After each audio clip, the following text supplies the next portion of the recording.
Hello guys, তোমার সবাই কেমন আছো? আশা করি প্রত্যেকে ভালো আছো। তো আমি চলে এলাম অশোকনগর বিজয় ফার্মেসের সুমন রেস্টুরেন্টে।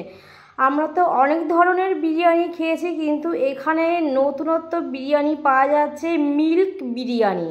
তো বিরিয়ানি হাতে পেলেই কিন্তু তোমরা বুঝতে পারবে এখানে কিন্তু খাঁটি মাখন আর দুধের সেন্ট পাওয়া যাচ্ছে। তো আমি তো খেয়ে জাস্ট ওয়াও। আর দেখো কত বড় একটা লেগ পিস। তোমাদের প্রত্যেকে বলবো সবাই আসো অশোকনগরে, সুমনদার হাতের বিরিয়ানি খাও। আর দোকানের ওনারকেই জিজ্ঞাসা করবো যে উনি কীভাবে এই বিরিয়ানিটা তৈরি করেছে। তো চলো সুমনদা, তুমি বলো কি করে তুমি তৈরি করো বিরিয়ানিটা। অ্যাকচুয়ালি এই দুধের বিরিয়ানি বানানোটা আমার মাই আমাকে শিখিয়ে দিয়েছে। মা শেখানোর পদ্ধতিই চলছে মিল্ক বিরিয়ানিটা আমাদের লোকাল চ্যানেল বাঙালি স্ট্রিট ফুড, ওরা ভিডিওটা করে গেছিলো। ওই থেকে ওরা দুধটা দেখে বলছে এত দুধ দিয়ে কী হবে, বলছি বিরিয়ানি, তাই এত দুধ দিয়ে তো পশ্চিমবঙ্গের কোথাও এইভাবে বিরিয়ানি হয় না। বলছি আমরা করি, এবং এটা মা শিখিয়ে দিয়েছে।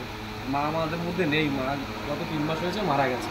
তো মা মারা যাওয়ার পরেই মার এই রেসিপিটা পুরো ভাইরাল হয়ে গেছে, যার জন্য আমার বেশি আনন্দ, কারণ এই বিরিয়ানির সাথে আমার একটা মায়ের একটা আবেগ জড়িত আছে। তো গাইস, তোমরা সুমনদার কথা সবটাই শুনলে হবে না। পূর্ণিমাদি সত্যি বলছে না মিথ্যে বলছে এটাও কিন্তু তোমাদের যাচাই করার জন্য সুমন রেস্টুরেন্টে আসতে হবে, এসে এখানে বিরিয়ানি টেস্ট করতে হবে।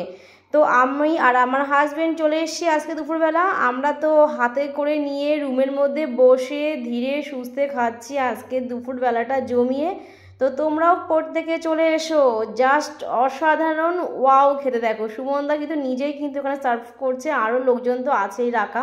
তো কি বলবো গাইস, দোকানদার ভালো বলে দোকানদারের বিরিয়ানিটাও ভালো। আমি তো একদম চুপ হয়ে গেছি, মুখে কোনো কথা বেরোচ্ছে না, জাস্ট ওয়াও অসাধারণ।